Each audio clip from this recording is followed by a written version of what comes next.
అందరికీ నమస్కారం. BS logs and కిచెన్కి స్వాగతం. ఇవాల్టి లాగ్ ఏంటంటేనండి, ప్రతి గురువారం కూడా మనము షిరిడి సాయినాథుని గురించి 4 మాటలు చెప్పుకుంటున్నాము, ఆదరిస్తున్నారు. మీ అందరికీ కూడా బాబా అనుగ్రహం రక్షగా ఉంటుందండి. ఇంతకీ బాబా ఎవరండి? ఆయన ఎవరంటే బ్రహ్మ విష్ణు మహేశ్వర స్వరూపుడే బాబా, అంటే దత్తదేవుడే బాబా. ఏ రూపాన కావాలంటే ఆ రూపాన వారిని అనుగ్రహించి కష్టాలు, ఆవేదనలు, అశాంతి తీర్చే చల్లని చూపు గల సాయి మాధవుడు, మహేశ్వరుడు కూడా ఆయనే అన్నమాట. అసలు బాబా షిరిడీ వచ్చిన కొత్తల్లో షిరిడీ ఎలా ఉండేదండి? అంతా వేప చెట్ల సమూహంతో ఉండేది. ఒక చిన్న పల్లెటూరు అనమాట. అక్కడ ఆ పల్లెటూరు గురించి అసలు ఎవరికి కూడా తెలియదనమాట. బాబా వచ్చాక ఇది మహాపుణ్యక్షేత్రంగా మారిందనుకోండి, అది వేరే సంగతి అనుకోండి. అక్కడ బాబా వచ్చి ఒక చెట్టు కింద కూర్చుంటే గొర్రెలు కాల్చుకునేవాళ్ళు కదండి పిల్లలు. వాళ్ళు చక్కగా అలా గొర్రెలు కాస్తుండేసరికి ఒక చెట్టు కింద పరహారేళ్ళ పిల్లాడిగా కనిపించారు. ఎంత తేజస్సుందో ఆ రూపంలో. మౌనంగా ధ్యానంలో ఉన్న ఆ పిల్లవాడిని చూసి వీళ్ళందరూ కూడా ఎవరో పిచ్చోళ్ళే అనుకున్నారు. ఎందుకంటే తనలో తనే మాట్లాడుకుంటూ ఉండేవారు బాబా. మొదట్లో పట్టించుకోలేదు గొర్రెలు కాపర్లు.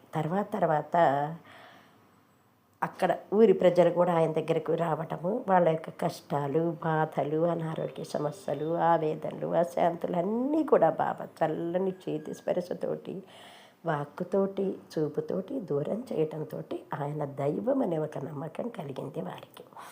కానీ ఆయన ఉండటానికి ఒక ఇల్లు కూడా ఇవ్వలేదండి. తర్వాత కానీ ఇవ్వలేదు. కొన్ని నిదర్శనాలు కనిపించాక కానీ ఆయనకి అది కూడా ఏమి ఇచ్చారండి? ఒక పాడుబడ్డ మసీదు ఇచ్చారనుకోండి. దాని సంగతి తర్వాత మాట్లాడుకుందాము. ఒక జిజియాబాయి అని ఒక ఆవిడ ఉండేదన్నమాట.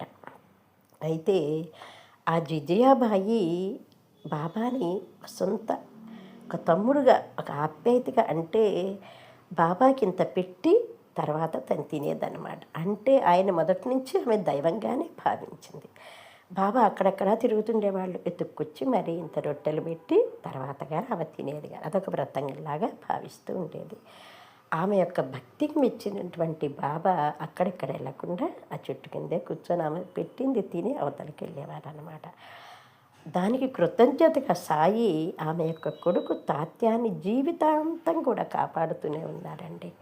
అనుక్షణము కంటికి రెప్పల ఆఖరికి ఆయన సమాధి చెందే ముందు కూడా తన ఆయువుని తాత్యాకి బదులిచ్చి అతన్ని బతికించి తాను సమాధి చెందారు బాబా.